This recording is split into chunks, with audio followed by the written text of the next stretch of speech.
So several years ago, heard a Home Depot ad on, I don't know, the radio, TV, somewhere, and heard their company slogan, right? Anybody familiar with it?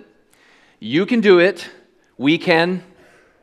Okay, nobody knows it. All right, well, that died, really, that did not go well. Nobody else, one person somewhere over here said it. You can do it, we can help, is Home Depot's motto, right? I'm not sure they can help all that much. If you've ever been to Home Depot, there's not that great help. But if you can find someone maybe with an orange shirt, maybe they'll be able to help you find someone else who has the right answer. You can do it, we can help. Man, we're already getting way distracted here. Let's get focused, Jason. You can do it, we can help. And I thought, you know what? That's a lot of kind of the way I think about church.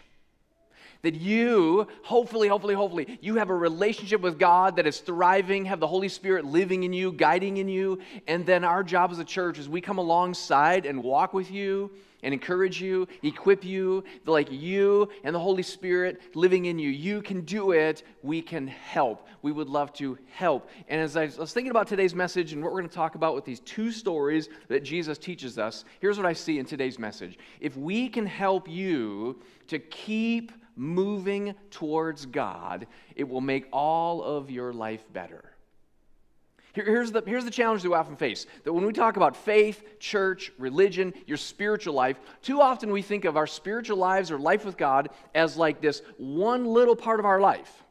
And then we go to church on Sunday and we deal with our spiritual lives, or maybe we have a private prayer time, deal with our spiritual lives, but then we have the whole rest of our lives and we kind of move into the other area of our lives. What if our spiritual life, what if following Jesus influenced every area of our life?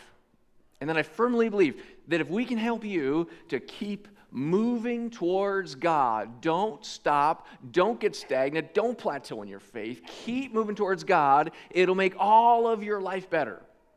That if you keep moving towards God, it'll make your work life better. If you keep moving towards God, it'll make your marriage better. If you keep moving towards God, it'll even guide, God will guide you to take care of your body and make your physical health better. But you got to keep moving towards God. And so, that's what we're going to talk about today. It's we have been talking about in this last section of the Gospel of Luke as we get closer and closer to Easter. And pretty soon, we're gonna transition in like the pre-Easter season, and we're going to see that Jesus' final message, in his week right before he died on the cross for our sins, is I'm the King, and I'm going to give my life for you, because that's what good kings do.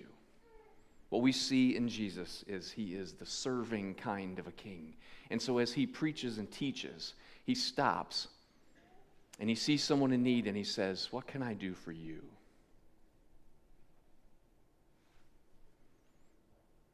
So let's start with that today. When Jesus stops and looks at you and he says, what can I do for you today?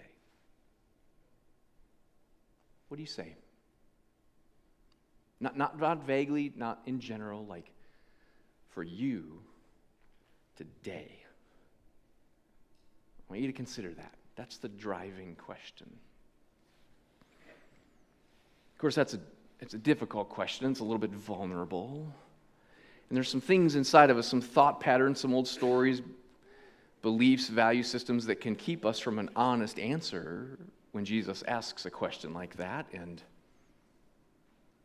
well, I think that's what Jesus gets at with these two stories that Jesus is going to tell, and we're going to look at them today. We find them in Luke chapter 8, and we're actually going to look at them in out of order. We're going to look at the second story first, and then we're going to back up and look at the first story that he tells, because I think if we understand the second story, it'll put us in a good mindset to better understand the first story. And so Jesus tells a little bit of a story here, and it's a made-up story. They're called parables, and the reason you tell a made-up story is so that you can control all of the story and that you can exaggerate some of the details so that people feel the impact of the story. So Jesus is going to tell a made-up story to get people's attention and get us thinking in the right direction. Here we go. Luke chapter 8, starting in verse 9.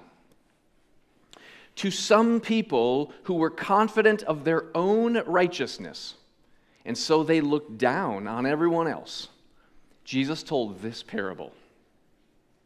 Two men went up to the temple to pray. One of them a Pharisee, and the other a tax collector. The Pharisee stood by himself and he prayed, God, I thank you. He probably prayed like that too, because that's how you pray when you really want other people to hear it. So that's how you. God, I thank you that I am not like other people, robbers, evildoers, adulterers, or even like this tax collector. I fast twice a week. I give 1/10 of all that I get. But the tax collector, he stood at a distance.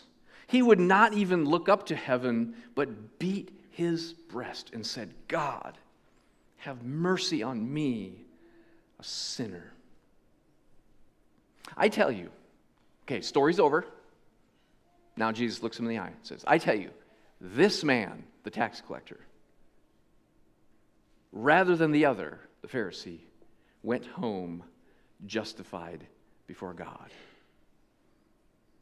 What does that word justified mean? It means he went home right with God. The tax collector went home right with God. The Pharisee, who gave his whole life to obeying God, he did not go home right with God. For all those who exalt themselves will be humbled, and those who humble themselves will be exalted. Okay, go back to the story. Okay, who's the good guy, the hero in the story? The tax collector, right? And a little bit of context there, okay? Tax collectors were never the good guy. They're still not the good guy in the story, right? They never will be, right? It's just any story that has a tax collector, IRS agent, whatever that may be, in whatever time of history, they're never ever just going to be the good. That's just not the way stories are told, except for the stories of Jesus, because Jesus likes to just mess with you, right? And the Pharisees, they were super religious. They focused on believing God, being serious for God. They obeyed God. They studied the Bible. They took all the rules of God, and they wanted to obey the rules of God so much that they added extra buffer rules on top of the rules, so that just in case they accidentally disobeyed the buffer rule, at least they wouldn't obey the core of the rule. So they had rules on top of rules to keep them from disobeying the core rules. You're like, wow, that's crazy, okay. And they did it because of good intentions. They wanted to honor God. And Jesus tells a story. Tax collector, Pharisee, two guys, same place. They go to pray. And the guy who wanted and thought he was godly went home not right with God. The guy everybody thought was the sinner who was far, far, far, far from God went home not right with God. I love this ancient painting that was painted on the wall of a church somewhere around the world, and benefit of the World Wide Web as we get to enjoy it. You see it?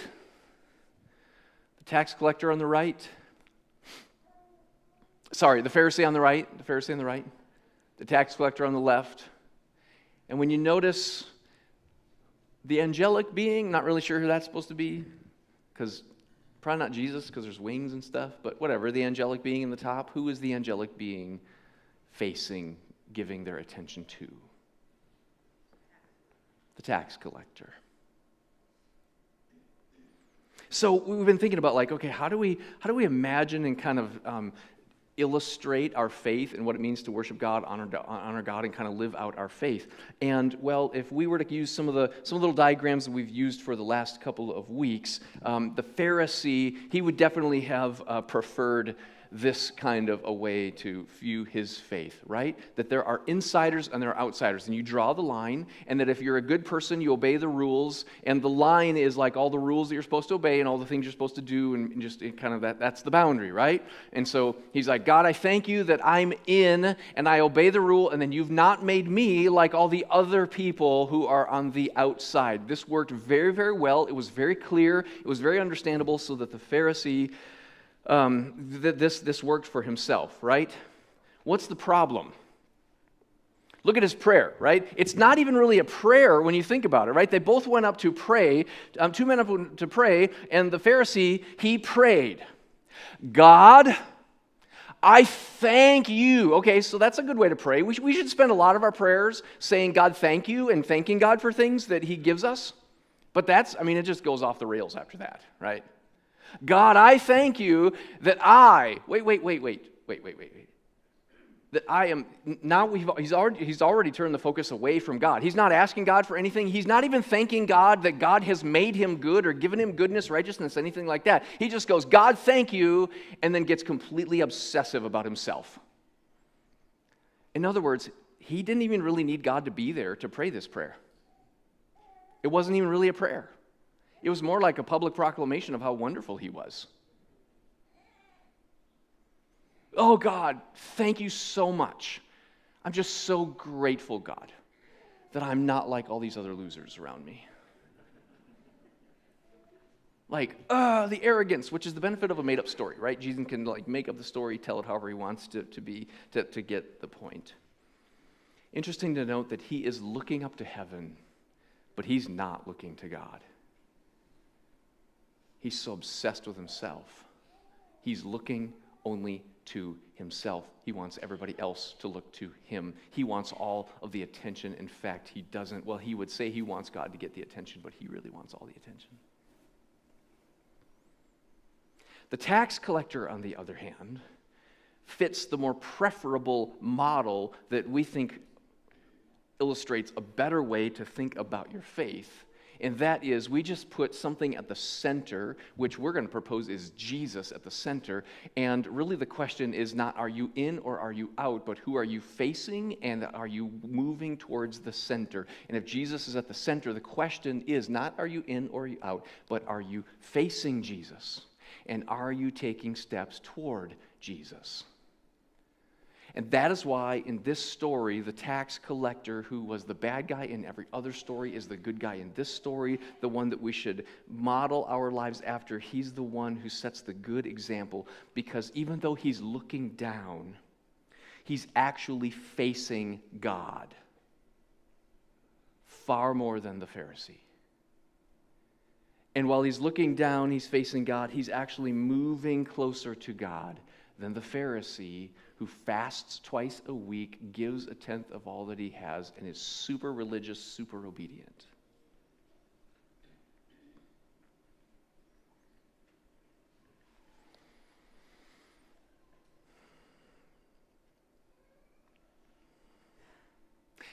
When I think about maybe the ideal, like what could be a third way, or the ideal person, could it be possible to have the obedience of a Pharisee with the humility of a tax collector?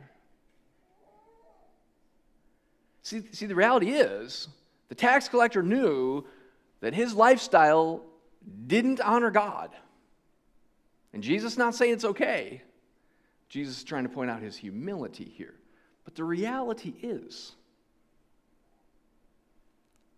the Pharisee actually was more obedient to the way God wanted him to live. Could it be possible? And maybe what Jesus was trying to do in the lives of his disciples was to build them up to have the commitment, the devotion, and the obedience of a Pharisee, coupled with the humility of a tax collector.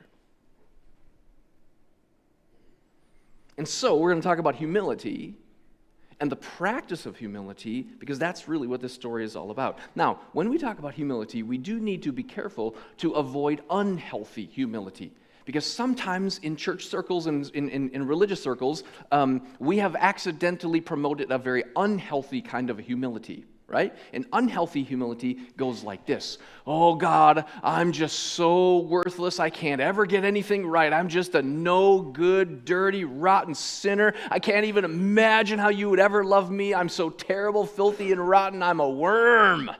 In fact, we actually call it worm theology, because in a couple of generations ago, that was like the way, that was the thing. I guess worms were like cultural image for badness, and so we just made the most of it. I don't know.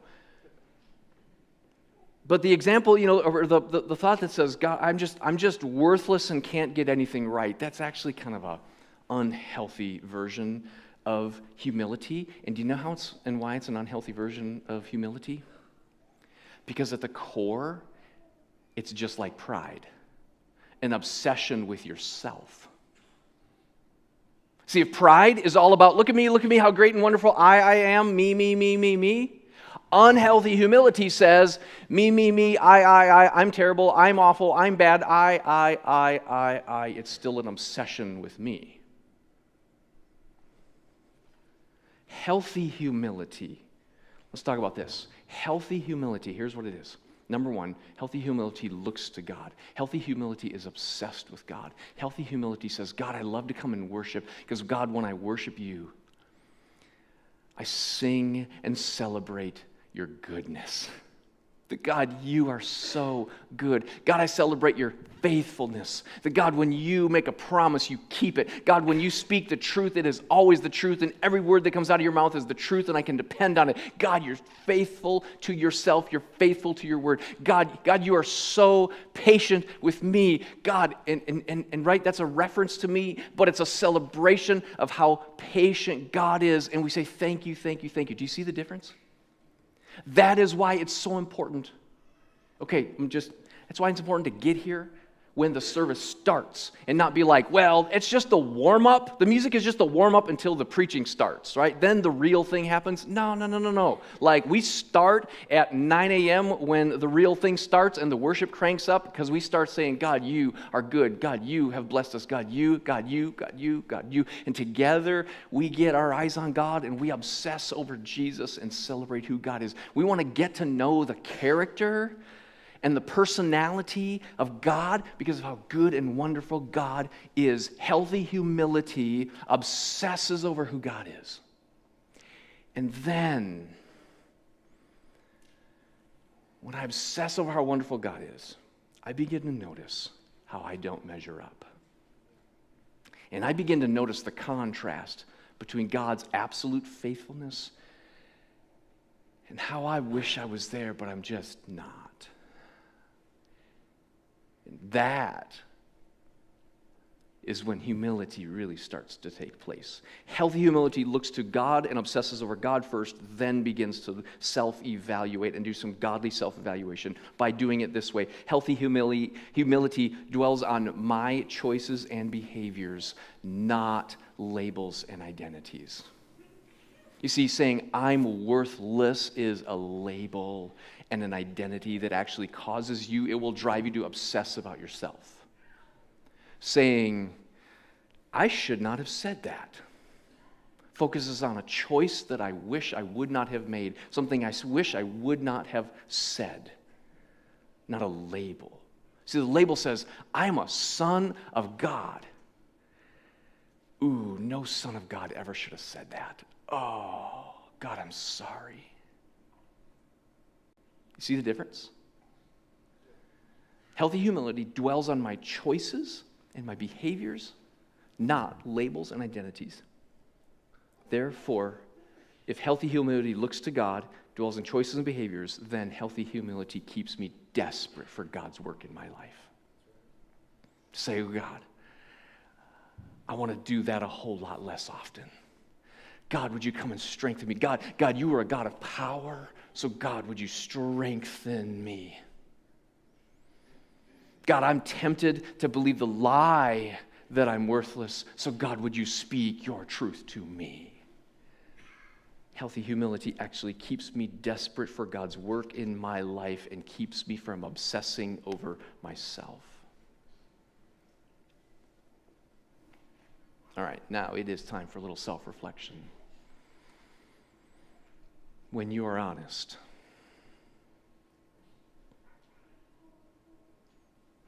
how are you doing when it comes to practicing humility? Because if you have been a church person, follower of Jesus for any amount of time, it is really easy to look around, see other people, to play the comparison game, and to start to feel good about yourself. It's so easy to become a Pharisee.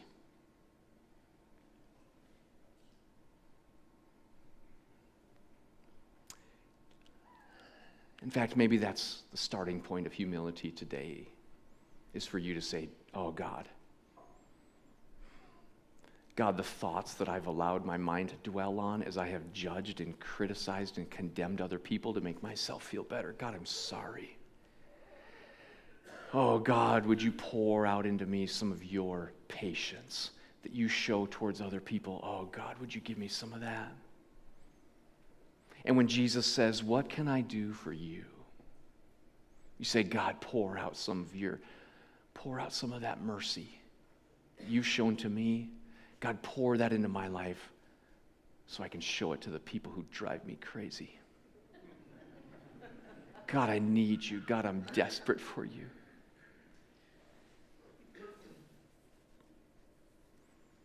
End of the service. Not yet. End of the service. We're going to have prayer time. Maybe there's some folks who need to, in humility, step forward. Find one of the prayer helpers and say, oh, pray that God would pour his mercy into my soul so I treat other people like he treats me.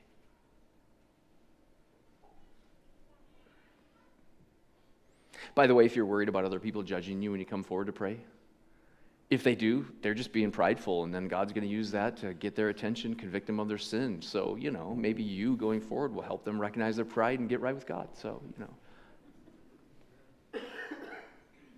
Okay, earlier we said, if we can help you to keep moving towards God, it'll make all of life better. I would pitch to you that humility is not enough.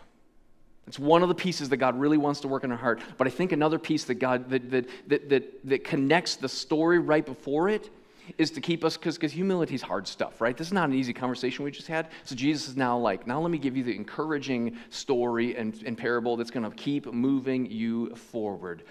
We still need to kind of like do something. So here it is. Then we're going to go back up to 18 verse 1. So then Jesus told his disciples a parable to show them that they should always pray and not give up. Now I want you to notice something about that last phrase, not give up. Maybe a little better translation that some of the other translations get at is to say, and not lose heart. Because sometimes like don't give up can be like the don't give up, don't give up, don't give up kind of the coach. It's like, come on, you can give me 30 more push-ups, don't give up, don't give up, don't give up. And it's like, oh, that's not what Jesus is trying to say here.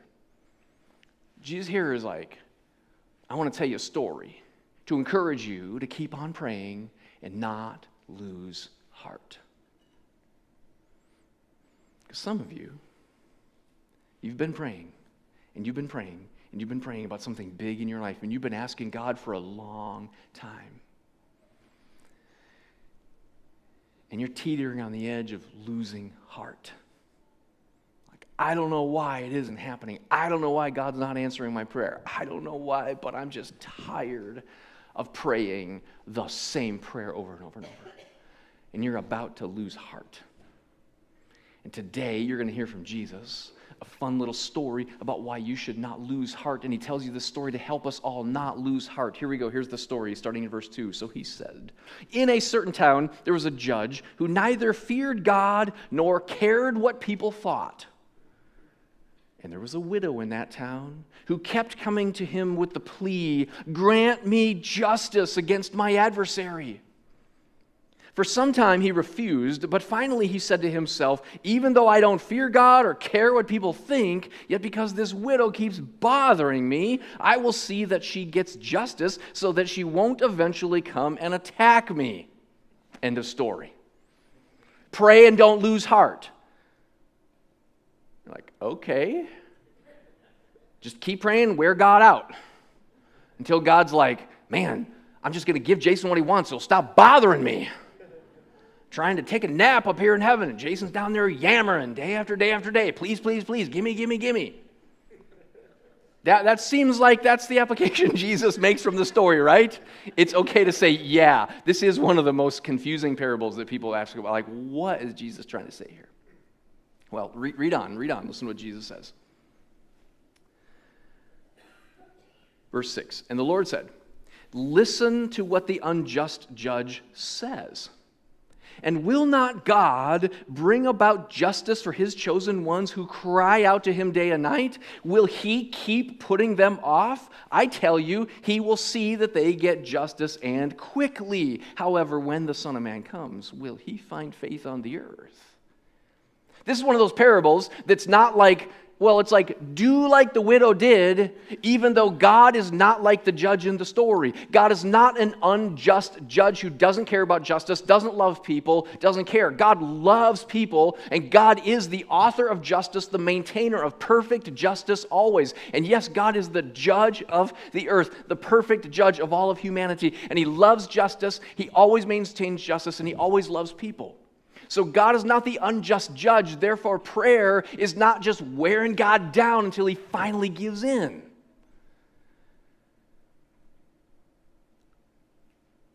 So why don't I get my prayers answered then?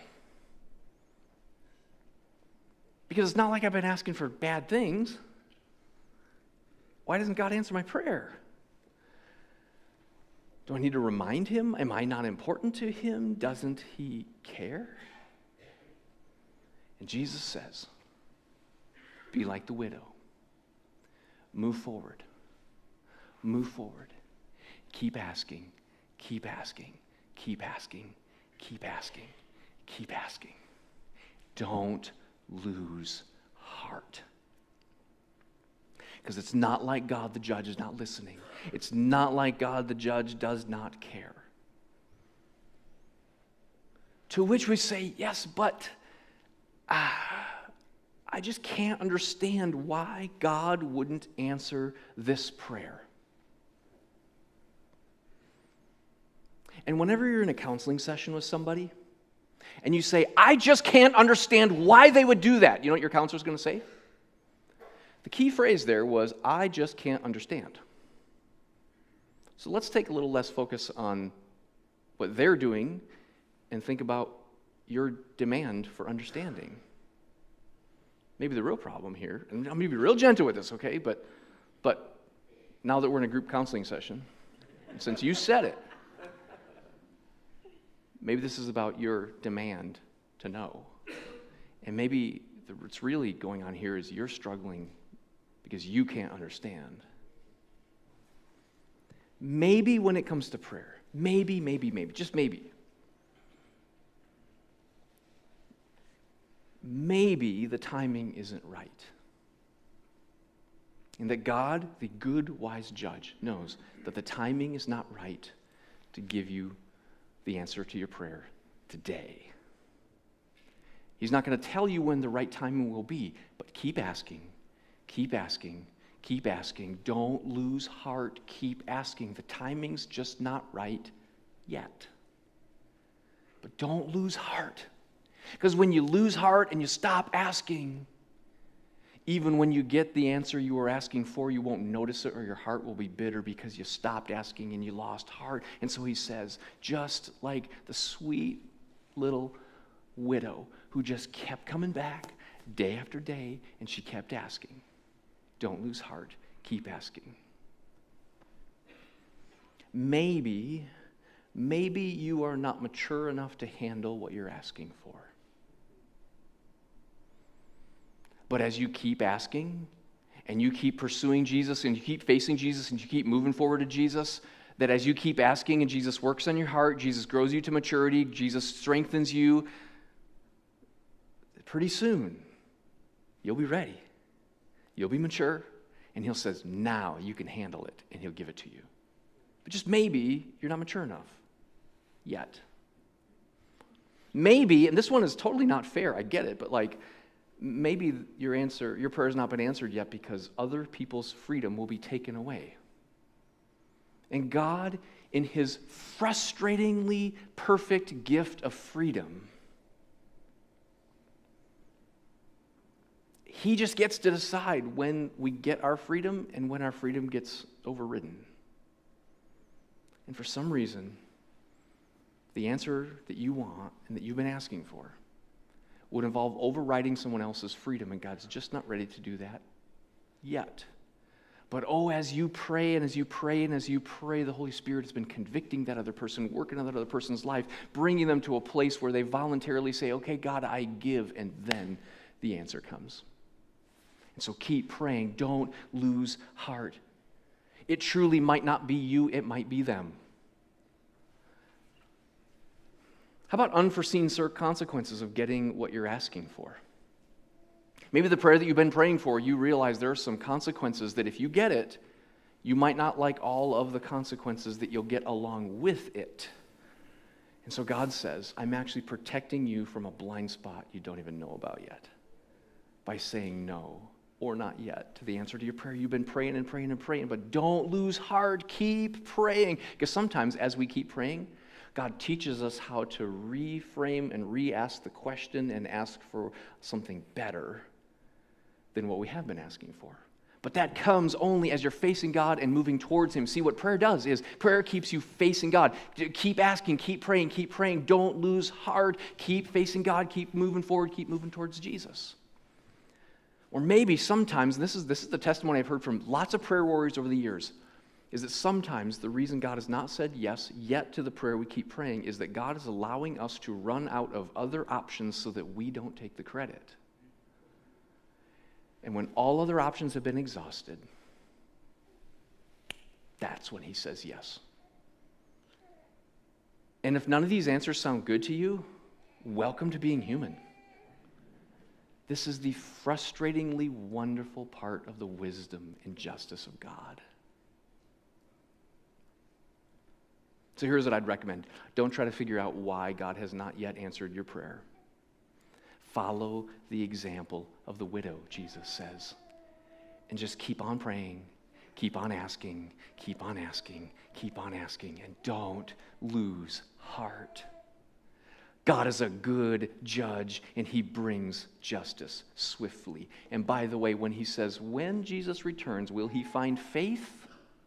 Will He find that we are faithful? You know who those who are faithful will be? Will be those who kept asking and they never lost heart. So keep asking. Keep asking. Don't lose heart. Here's the prayer that doesn't give up, that doesn't lose heart. Number one, prayer that doesn't give up builds faith over time. The more you pray and the longer you pray, when you keep asking and you don't lose heart, in time, your faith is actually stronger because you've been praying with persistence than it was when you started praying. And if that's all you get out of it as a stronger faith, it's worth it. Prayer that doesn't give up keeps facing God, keeps facing God. Because here's what happens. When we just lose heart, we begin to look down and look away and start to drift. And one of the worst things that can happen is we become bitter and our hearts become hard. Jesus says, don't let that happen to yourself. Keep praying, keep pursuing Jesus. Prayer that doesn't give up keeps us desperate. The thing that you've been praying for, do you want it badly enough to pray for it for 20 years? Or is it only worth 2 months worth of prayer? Keep moving forward. Keep asking for what you want. And stay humble. Keep moving forward. Keep asking for what you want. Stay humble. That's what Jesus says right here. Keep moving forward. Keep asking for what you want. Stay humble.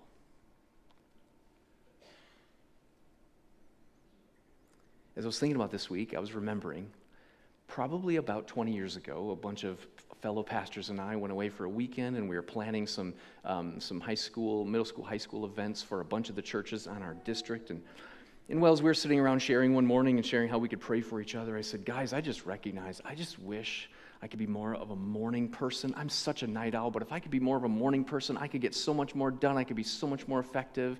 And I asked them to pray and pray and pray. And God did not answer that prayer. And seriously, for 20 years, I've been praying and praying and praying and trying and praying and trying to be the morning person. Because look, I realize the early bird gets the worm.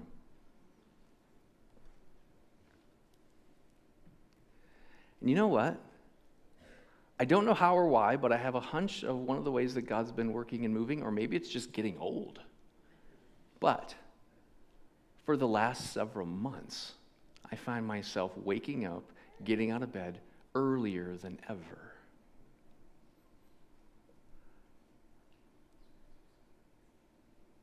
That's a 20-year prayer worth praying to see the answer to. And I don't know why it took 20 years, but I'm thanking Jesus for it. keep asking. Keep asking for what you want and stay humble. The last little piece here, you got to know. You see, we read the story of the widow and, well, we just assume that she was a nice, godly woman. And when we see ourselves, we put ourselves to be like the widow, we just kind of assume like, yeah, I'm a nice person who deserves justice. What's really, really interesting, and we don't have time to kind of walk through it here, is another thing that ties these two stories together is the word justice and to be right and to be justified. There's a whole bunch of like theological words, but they all kind of have the same root, and that means to be right. You see, when the woman goes to the judge, she wants the judge to do the right thing and to make things right.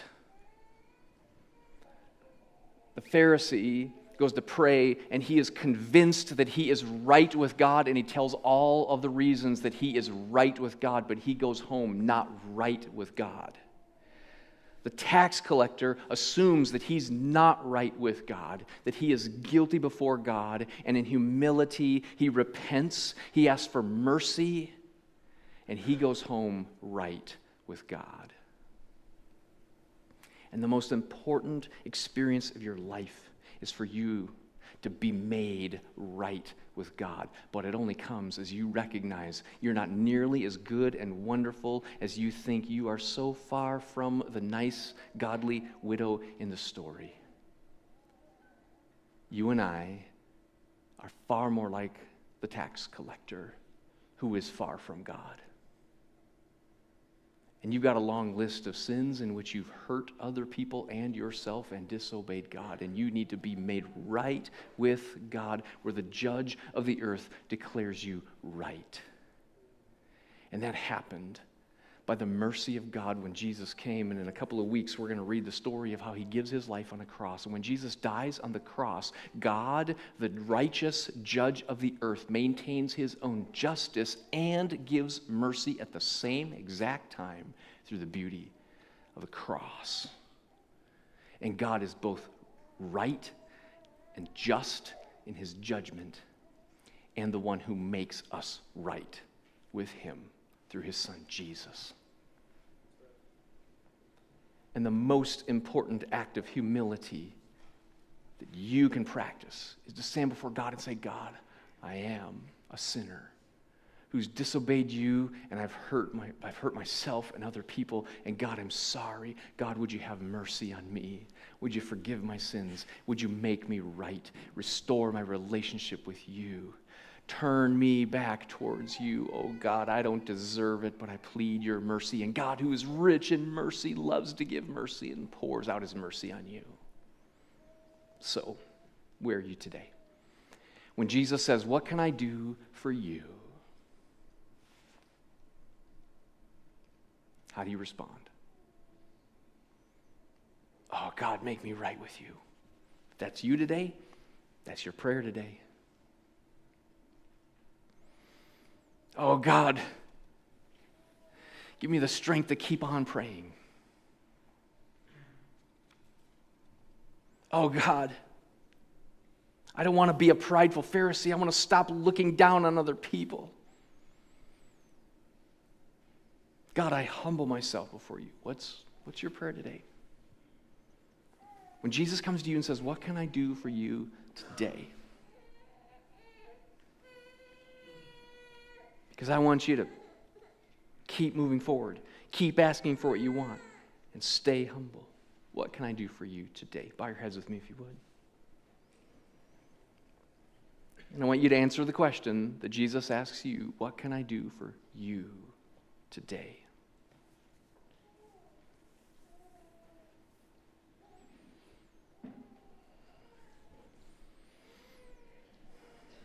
Oh, Jesus, I just pray that all over this room, everybody who's watching online right now, God, I pray that we would lift up our needs to you, lift up those requests to you. God, we know what we want for you to do for us today. God, I pray that we'd ask with boldness, with confidence. Jesus, would you answer some prayers today in a big and powerful way?